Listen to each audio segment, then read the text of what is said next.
কবিতা এৰি অহা আবেলিটো। মনত আছেনে তোমাৰ সেইদিনাৰ সেই আবেলিটোৰ কথা? তুমি চাগে এতিয়া পাহৰিলাই ন? এৰা, পাহৰিব পাৰিলেই ভাল দিয়া। আচলতে মইহে পাহৰিব পৰা নাই জানা। অনবৰতে বুকুতে বাজে এৰি থৈ অহা স্মৃতিৰ টোপোলা।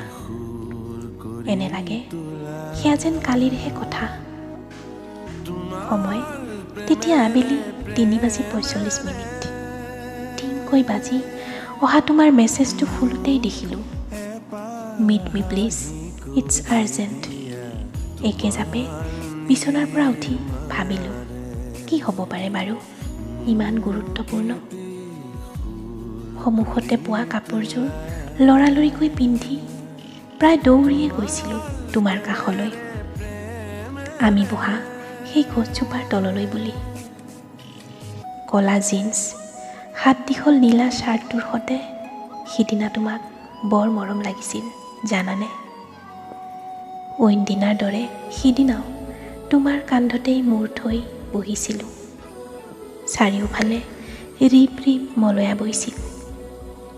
পশ্চিমৰ হেঙুলি কিৰণে আমাক দুয়োকে চুমিছিল। বহুপৰ তেনেদৰেই গৈছিল।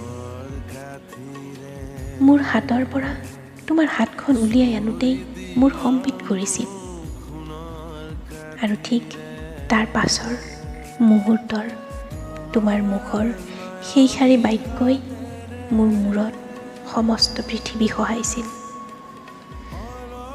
দুখন ঘৰৰ স্বাৰ্থত আমাৰ ভাল পোৱাক সমাধিস্থ কৰিব লাগিব বুলি লোৱা সিদ্ধান্তই মোৰ হৃদস্পন্দনৰ গতি যেন ৰুদ্ধ কৰাইছিল। তোমাৰ দুচকুৰ পানীৰে মোৰ আঁচল তিতিছিল।